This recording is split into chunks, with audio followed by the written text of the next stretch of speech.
bisa menjaga lisannya itu satu tanda dia itu iman kepada Allah dan hari akhirnya sempurna.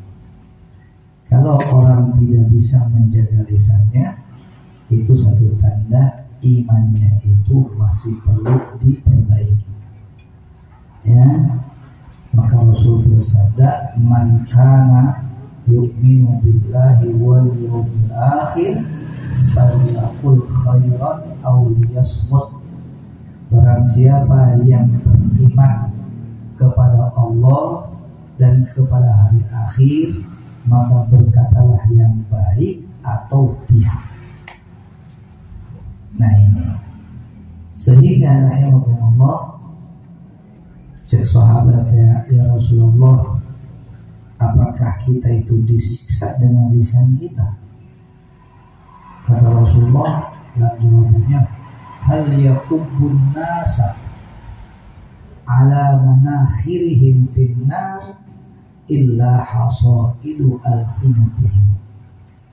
Kata beliau, banyak orang-orang yang tersungkur, jatuh, masuk ke neraka, tersungkur kepada wajahnya, itu kebanyakan masuk karena buah dari lisannya. Jadi kebanyakan orang masuk neraka itu akibat dari perbuatan lisannya. Sehingga ulama mengatakan lisan itu saghirun jirmuh kabirun jurmuh. Saghirun jirmuh, kecil dirinya, kecil fisiknya, tapi kabirun jurmuh, besar dosanya. Makanya kita harus mampu menjaga lisan. Itu lisan penting. Ya, akhirnya muncul fitnah segala macam, tidak nawar, tidak bisa. Kalau orang lamun ngomong, lamun bagus, sambung. Kalau tidak bagus, jangan. Kalau tidak manfaat, buat apa? Sudah, tinggalkan semua. Karena semua perkataan kita itu akan ditulis oleh malaikat raqib atid. Ma yalfidhu min qawli illa ladaihi raqibun atid. Tidak terucap satu ucapan pun dari lisan kita kecuali di situ raqib atid mencatatnya. Jadi hati-hati dengan lisannya. Lisan ini dia akan menjadi musuh kita. Jaga lisan kita, jangan sampai melukai orang, jangan sampai menyakiti orang. Bahkan katanya luka dengan lisan itu lebih parah dibandingkan luka dengan pisau. Sakit dengan lisan lebih sakit daripada sakit dengan sembilu. Ya. Kadang-kadang orang ngomong dilema, kalau orang terluka sama kita, kita bilang mohon maaf, hampura tersengaja. Bagaimana bilang? Ya sudah, saya maafin, selesai. Tapi namun jena lisan tuh hampura orang ngomong salah kamar saya jangan nyerikan. Allah dia berapa yang pura-pura. Tapi tetap hati nggak bundel. Itulah lisan. Makanya awas, jaga lisan kita. Allah. Karena banyak orang manusia, banyak orang-orang masuk ke neraka itu dengan disebabkan lisannya. Nah, sehingga ada satu syairan. Ihfad lisanak wasta'id min syarrihi innal lisana huwal aduwwut tabi'. Ya, katanya jaga lisanmu dan berlindunglah kepada Allah dari keburukan lisan. Karena lisan itu Allah akan menjadi musuh yang menyembelih kamu. Lisan itu akan menjadi musuh yang menyembelih kamu. Kemudian wazin al-kalama idza nataqta bi majlisin waznan yaluhu bis-shawabul la'ihu. Kalau kita mau ngomong dalam suatu tempat, timbang dulu. Kalau sudah jelas-jelas baiknya, omongkan. Tapi kalau belum jelas baiknya, diam sudah. Jangan sampai ngomong. Ya, kalau tidak jelas baiknya, jangan sampai ngomong. Fasumtu min sa'dis su'udi bimatla'i yahmil fata wan nutqu sab'un dhabi'u. Diam itu sumber kebahagiaan yang bisa menjaga pemuda dari celaka. Banyak ngomong itu laksana binatang buas yang menentang. Ya, itu kayak ngomong-ngomong. Jadi yang pertama pesan Rasulullah SAW itu untuk menjaga lisan. Kemudian pesan Rasul yang kedua apa? Wa man kana yu'minu billahi wal yawmil akhir falyukrim jarah. Barang siapa yang beriman kepada Allah dan hari akhir, maka muliakanlah tetangga awasnya. Tetangga kita muliakan. Tetangga itu ada 3. Ada tetangga yang punya 1 hak. Ada tetangga yang punya 2 hak. Ada tetangga yang punya 3 hak. Kalau tetangga yang punya 1 hak, itu tetangga orang kafir. Kalau kita punya orang kafir tetangga kita, ada hak dia. Apa? Husnul jiwar, yaitu baik dalam bertetangga. Sehingga kalau main kering toh main non kalaparan husnul jiwar. Dan kita menengok dia, memberikan santunan dan sebagainya, sama sekali tidak niat ridho dengan kufurnya, tapi kita niat dengan menampakkan kebaikan. Mudah-mudahan dia tertarik kebaikan kita sehingga masuk Islam. Gitu. Orang berkata kafir keheula hanya kayak bayu, benar istiqwat.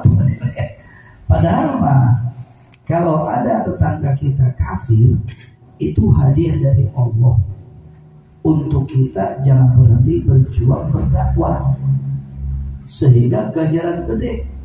Namun kira-kira tetangga kita yang kafir, dia bertetangga kita kemudian masuk Islam, sudah itu pahalanya sangat-sangat besar, lebih besar dari sedekah binatang ternak yang banyak. Ya kalau orang masuk Islam cuma pada kita, saya masuk Islam, itu mah gak aneh. Yang hebat itu orang yang mentang kepada Islam, ketemu dengan kita, ngobrol dengan kita, menang hidayah, masuk Islam. Nah, itu yang paling nilai mahal. Itu mah jelema geus itu geus sadar. Apruk kan neangan urang pilih mengucapkan 2 kalimat syahadat doang. Eta mah tidak pati gede ganjaran. Sudah sadar kok dia.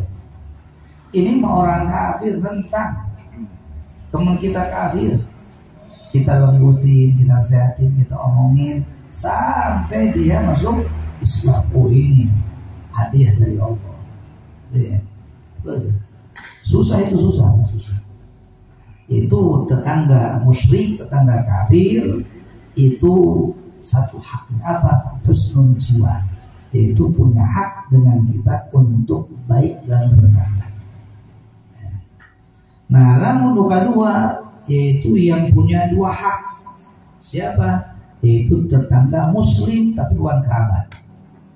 Berarti dia punya 1 hak ketetanggaan dan yang kedua hak keislaman. Ya, muslim. Sehingga kalau dia mengundang kita ijabah, kalau dia ucapin salam kita jawab, ya. Kalau dia mati kita hantarkan ke kuburannya. Itu hakul muslim yang ada 6 itu, ya kan? Nah itu. Jadi hakul jiwa, hak tetanggaan dan hak Islam. Nah ada tetangga yang punya 3 hak. Siapa? Muslim tapi ada hubungan kerabat. Berarti itu mah hak tetanggaan, hak keislaman dan juga hak kekerabatan. Nah itu. Orang kadang-kadang tetangga jendur pasir, jendur pasentro. Kadang-kadang jendur orang yang tetangga. Nah, ini yang pada hak mah mesti tetangga kita, saudara kita itu apalagi itu 3 haknya. Makanya kalau kita berhasil, masya Allah hebat kita tuh, gitunya. Nah kemudian ditanya apa hak tetangga? Nah, apa hak tetangga? Nah di sini ada hadis Muawiyah bin Haidah. Kata beliau, hak tetangga itu 1 in marido utang. Kalau dia sakit, kamu menengoknya. Kalau kamu tidak menengok tetangga yang sakit, berarti kita sudah tidak melaksanakan hak tetangga. Sudah kritik kurang, tetangga negeri ganjang tolong. Walaupun nyeri mata doang, tolong baik. Wa in mata syayyata, kalau mati urus. Kalau mati urus, pandian, kafani, antar ke kuburan. Nah, terus deui wa in istaqrodoka aqrodta, lamun ngahutang hutangan wa ilir. Tetangga ngahutang hutangan, iya kadang-kadang tetanggana ngahutang beuki mayar tara lilir tangga ini. Ya, itu jadi kalau kita mau hutang, kalau kita mampu, hutangi jangan pelit lah. Tapi kalau bakal mual mayar mah, saya tahu tangga ini gak bakal bayar, kalau mampu jangan dipinjami. Kenapa? Karena dengan meminjami dia sama kita menjatuhkan dia dalam dosa. Jangan. Nah, tapi kalau kita sudah niat sedekah, terserah. Artinya apa?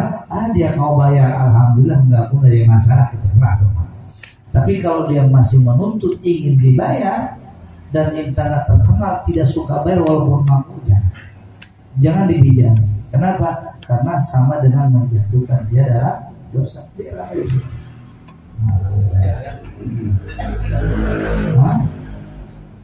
Pinjam yang terbuka itu, maksudnya terbuka yang diinjamkan maksudnya.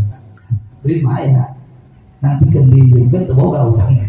Kemana sebenarnya? Dua, tadi tilu tak. Anu kaopat wa idil takaba amron yu'inu satarta. Yu'ibuh satarta. Apabila tetangga kita berbuat satu perkara yang kurang bagus, bagaimana? Satarta, wajib kita tutupi. Hak tetangga. Ya kadang-kadang kita berbuat aib, tutupi. Jangan diceritakan. Ya. Kemudian wa in asaba khairun hanata. Kalau dia meraih kebaikan, keberhasilan, kesenangan, kita ucapkan selamat. Ya, tetangga kita lulus sekolahnya, oh selamat.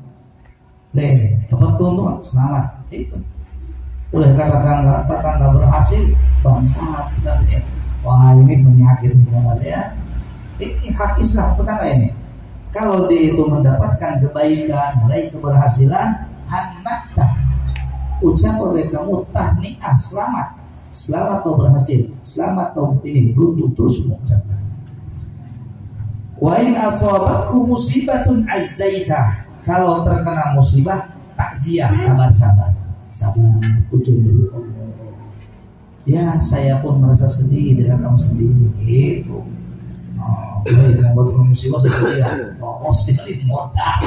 Jangan, itu kan Islam. Islam tidak mengajarkan begitu. Ya. Kemudian wala tarfa bina'ak fawqa bina'i, wa ini fatasuddu alaihi rih wala awas. Kemudian kalau kita membangun rumah dengan tetangga kita, jangan sampai rumah kita itu lebih tinggi dari tetangga yang sehingga menutupi kepada ventilasi udaranya. Ya, seperti ini. Ya iman karena orang. Ya, sudah. Terus orang non iya cahaya udah dia nyokot no. Di punggung saya kuek imahna. Itu soalnya. Ya. Nah, tidak boleh. Jangan sampai kita itu membangun yang lebih tinggi di bawah saudara tetangga kita sehingga bisa menghalangi masuknya angin ketika saudara ke rumahnya. Mesti tetangga. Bahkan ada satu ulama di rumahnya itu banyak tikus. Ulama banyak tikus. Begitu tamu datang ke beliau, tikus terlupa. Iba tuh tamu tuh. Kata tamu tuh, Pak Kiai, di sini kok banyak tikus? Iya, di rumah saya banyak tikus jangan katanya. Udah katanya, nanti saya punya obatnya yang tikus itu bisa lari semua di sini. Dia bilang nanti saya kesini lagi bawa obat tikus supaya tikus nggak betah di sini, keluar semua. Dia jangan biarin. Kenapa? Takut saya dikasih obat tikus keluar dari sini pindah ke rumah tetangga. Nah, tetangga yang sakit, saya sudah tetangga, biarkan tikus rumah saya betah. Coba, kalau orang mau coba, Allah tetangga modal gitu. Nah ini, subhanallah, lihat ulama dalam sosial tetangganya bagaimana? Sampaikan tidak mau mengusir tikus dari rumahnya karena khawatir tikus itu berpindah ke rumah tetangga. Contoh tuh, tetangga sampai ke sana orang itu ya. Kemudian wala tu'zi biri ikidri illa antagrifa lahu minha. Awas, jangan sampai kamu menyakiti dengan wanginya pasangan kamu kecuali kamu berikan ke dia sebagiannya. Nah, orang masak lauk asin sungguh ke tetangga. Semua tetangga yang mencium masakan kita kasih mereka. Jangan sampai menyakiti perasaan mereka. Senadain, nuna amat lauk asin aing kita. Tapi itu diberi ke tetangga. Itu sudah menyakiti namanya. Nah makanya kalau kita mau masak yang wangi-wangi, hendak pula saya kata cuma tetangga. Namun kalau cuma tetangga kita kena resiko harus memberi mereka. Itunya. Itu kalau tidak memberi berarti menyakiti. Dalam kitab Irsyadul Ibad diceritakan katanya, yang menyebabkan Nabi Yakub Allah pisahkan dengan Nabi Yusuf. Sampai 60 tahun dipisahkan Nabi Yusuf dan Yakub. Itu gara-gara apa katanya? Itu gara-gara suatu waktu Nabi Yakub itu motong kambing dengan anaknya semua. Beliau masak kambing. Kambing itu dipanggang, kambing guling. Ya. Itu semua makanan anaknya. Itu wangi kambing itu semerbak ke tetangga. Kebetulan ada tetangganya nenek-nenek. Dia ngurusan cucunya yatim. Nek cenah terkuat izin daging kena amat cenah. Cenah jang ulah ieu mati Nabi Allah keluar cenah. Doa di bapak cenah anak mah cenah di nyama. Doa di cenah ulah. Doa di cenah. Nah, Nabi Yakub ketika itu tidak sadar bahwa ada tetangga yang terkena ciuman itu. Aromanya itu wanginya apa? Panggang kambing. Sampaikan lupa tidak dikasih. Si yatim meringik ke emaknya itu, ke neneknya, pengen kambing. Nah, sebetulnya tidak dosa tidak apa. Tapi untuk sebagai nabi itu tidak layak seperti itu. Maka Allah menegur dengan sebab itu dipisahkan dengan Nabi Yusuf bertahun-tahun gara-gara itu untuk menebus kesalahan tersebut. Kalau orang sudah gitu, ya kan orang ngabur kali, jangan apa. Tetangga dari beri kurangnya. Itunya. Nah kemudian dari tetangga terseberata. Wa inistaraita fadihan fahdi lahu minha fa illam taf'al fadkhilha sirra. Kalau kita membeli belanjaan buah-buahan segala macam, tetangga nempok melihat, mesti kita sisihkan kasih. Kalau kita tidak mau ngasih karena sedikit, jangan sampai terlihat sedikit. Kenapa? Apalagi kayak anak bapak nempok pulang mau apel, cuma mau yang apel mana? Sembunyi kasut. Kalau kita tidak niat untuk mengambil, kalau dia lihat saya kasih, saya begitu, itu hak tetangga itu. Kemudian wala yukhrij waladha wala duka fayaghib biha walada, dan jangan sampai anak kita keluar membawa makanan sehingga tetangga kabitaeun karena kadang bawa orang. Ini hak tetangga beratnya, orang maunya sudah dia. Maka kalau bukan tetangga, terus monyetnya tetangga nggak beres, aman malah. Saya itu tetangganya, bawa orang tetangga ya, melanggar hak tetangga buahnya gitu. Nah, kemudian dalam riwayat Muslim kata Rasul, ya Abadzar, idza tabakhta fasil al-maraq wa ta'ajirana. Kata Rasulullah, hei Abu Dzar, kalau Anda memasak, perbanyak itu airnya, air sayurnya. Dan lihat kau berapa tangga yang menciumnya, kasih semua. Aduh, ngomong racai caweran pada perbanyak sudah. Masya Allah. Jadi kalau kita tahu seperti begini, bagaimana Islam sosialnya sangat hebat kan? Nggak ada Islam tuh main cekek segala, nggak ada. Lihat tetangga. Nah, tapi kalau Islam sudah diusik ajarannya, lain hal itu. Tapi kalau kita bertangga, masya Allah, tetangga senang. Orang kafir pun tidak kita hiraukan, biasa. Terus kita dakwah dengan baik, dengan santun. Nah, itu hak tetangga. Nah, itu rahimahumullah. Dan yang ketiga, pesan Rasulullah SAW apa? Man kana yu'minu billahi wal yawmil akhir falyukrim dhaifah. Barang siapa yang beriman pada hari akhir, maka muliakanlah tamunya. Nah, kita semua tamunya Mang Boim. Berarti Mang Boim kudu ngamuliakan orang kabeh. Di mana balik bere kabeh hiji ewang besek. Aduh, dia Mang Boim. Atau kursi dia agak batu meja dong. Iya Mang Boim. Nah, ya. Sudah, itu apa? Tamu kita muliakan. Jangan sampai tamu itu kita biarkan. Tapi di sini disebutkan katanya, jangan sampai kita memberikan kepada tamu hidangan yang berlebihan di luar kemampuan kita. Kenapa? Kadang-kadang kalau kita memaksakan tamu, memaksakan, di mana datang lagi orang pusing. Saya tak ada yang pusing. Tapi kalau seadanya yang ada di kita senang. Ketika teman datang kita senang. Kenapa? Tidak memaksakan kok. Yang ada kita makan dengan dia. Senang. Tapi kalau kita memaksakan yang tidak ada, yang kita tidak mampu, dikeluarkan kalau diusahakan. Ketika datang 2 kali 3 kali, lihat kau orang. Nah, ya modal aja setan. Pan gitu sudah. Makanya tamu la tatakallafu. Jangan memaksakan. Apa yang kita makan dia. Yang kita mampu keluarkan sudah. Nolai di imah, jual imah lawari. Keluarkan kabeh. Ranggina mah, opak mah keluarkan. Kita mau waktu para sahabat pak. Saya baik cukup. Apa? Itunya. Pusalama di kamar. Rangginan ayah, opak ayah, biskuit. Itu kan nggak percaya doang. Itu yang salah. Itu tuan rumah pelit itu. Keluarkan semua suruh makan sama tamu-tamu. Ya.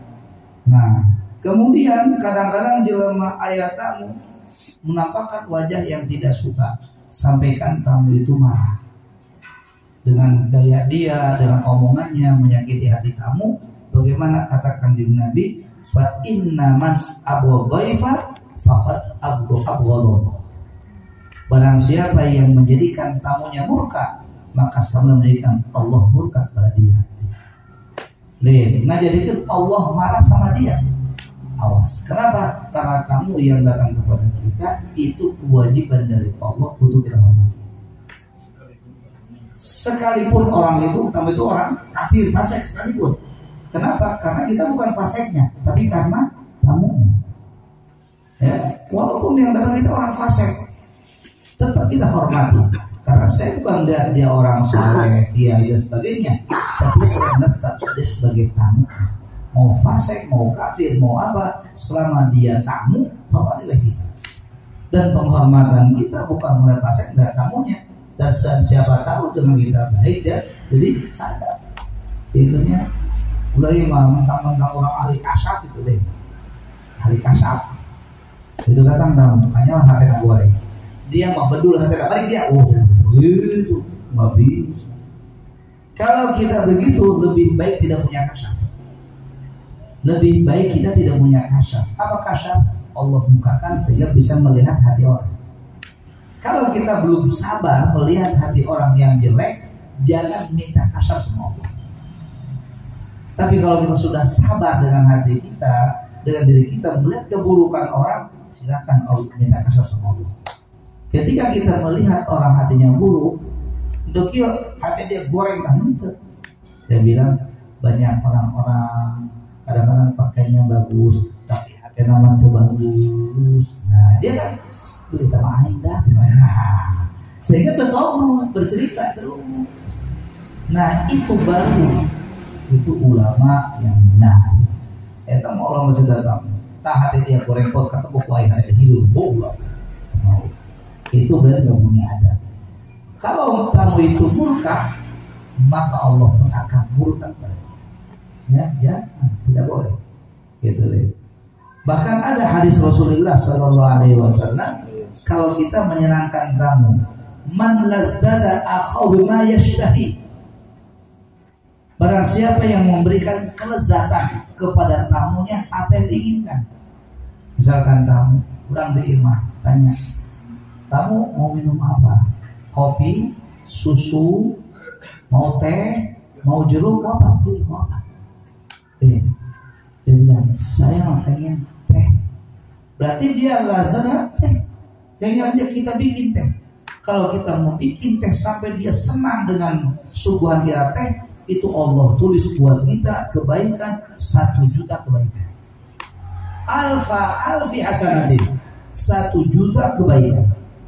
Kalau kita menyenangkan dia, tanya begitu. 1 juta kebaikan. Tidak itu juga wa ma'anhu alfi sayyatin. Allah hapuskan 1 juta keburukan. Dan juga sampai situ wa yarfa'u lahu alfa derajat. Allah angkat 1 juta derajat. Dan nanti akan Allah kasih makan dari 3 kebun surga. Surga Firdaus, surga Aden, dan surga Khulud untuk orang yang menyenangkan tamu. Makanya kita tentang tamu, oh insya Allah kamu mau apa aja, jangan. Yang suka kamu apa? Di saya tersedia loh. Ada kopi, ada susu, ada teh, ada ini, ada. Mau yang mana? Yang suka kamu, yang senang kamu apa? Saya senangan jus jeruk, siap. Langsung bikin. Oh masya Allah, alhamdulillah sudah senang. Setiap pulang kita panen kebaikan, panen pahala.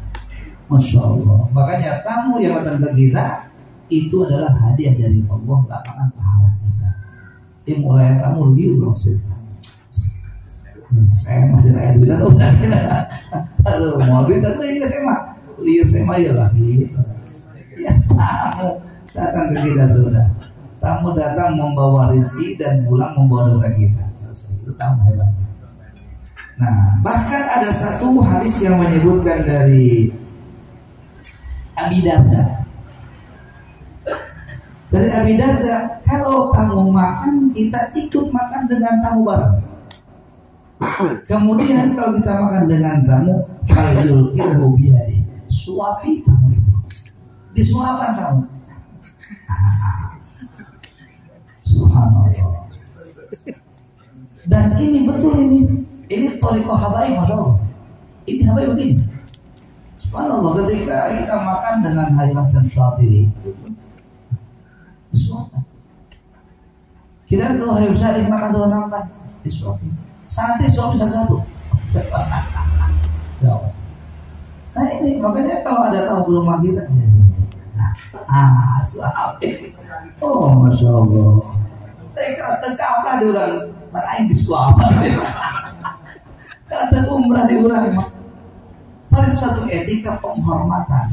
Jangankan disubuhkan, huap lagi dihuapkan. Saking hormatnya kepada. Makanya jangan sampai tamu itu jawab, jangan suapkan, gitu deh. Itu rahimahumullah. Lihat. Nah, bagaimana kalau dia berbuat hal tersebut sampai tamu dibuatkan walaupun satu suap, sehingga si tamu senang, dihormati betul, seperti melakukan ridho yang punya rumahnya. Bagaimana pahalanya? Allah tulis untuknya amal 1 tahun, puasanya dan bangun malamnya. Makanya ulama salafus salih mereka itu kalau datang tamu, senang, bahagia, langsung bikin makanan, tanya apa suka kamu segala macam, subuhkan segala macam, sampai di surga. Nah, terus awasnya bisa ya tamu kayak mahura, duduk dengan baik, tanya terus nanti kamu sukanya minum apa? Minum jus ini, ada saya. Ada 3 macam minuman ini. Yang mana? Air putih ada, kopi, air hitam ada, kopi. Oh yang mana kamu? Udah senang dia, kasih oleh kita. Biasa teman apa? Jangan. Saya pengen yang kau suka. Yang kamu suka senang. Kita siapkan. Lihat kalau besar. Nanti kita makan. Kamu makan hobinya apa? Oh saya pengen sate marangi. Tenang, siap. Balik telepon datang ke. Nah senang sudah. Bismillah. Lezat sampai lezat dia senang. dengan yang dia inginkan. Pahala gede. Nah itulah. Nah ini sosial seperti begini, menghormati tetangga, menghormati tamu, sekarang ini sudah mulai pudar. Tetangga masing-masing, bahkan imah di pagar sampai 3 meter, tekannya hawa, nublah diri, pagar agar gas awal, terwau cinta tanah sudah. Nah ini kan di kita sudah tidak ada tetangga, apalagi di komplek-kompleknya. Di kampung alhamdulillah lah, pagar daripada ada unggul. Tapi di dalam kota mana pagar langsung digembok blok, tuh langsung masuk. Jangan salah, aku ini tidak butuh kamu ya, sampai soal gitu. Nah itu bukan akhlak. Islam itu tak biasa. Ibrahim ya, mudah-mudahan di malam ini kita mampu mengamalkan pesan-pesan kanjeng Nabi. Yang pertama menjaga lisan, yang kedua menghormati tetangga, dan yang terakhir menghormati tamu. Ini akhlak yang mesti kita miliki. Kesempurnaan akhlak menunjukkan kepada kesempurnaan iman. Akmalul mu'mina imanan ahsanuhum akhlaqa. Mukmin yang paling sempurna imannya adalah mukmin yang paling bagus akhlaknya. Wassalamualaikum warahmatullahi wabarakatuh.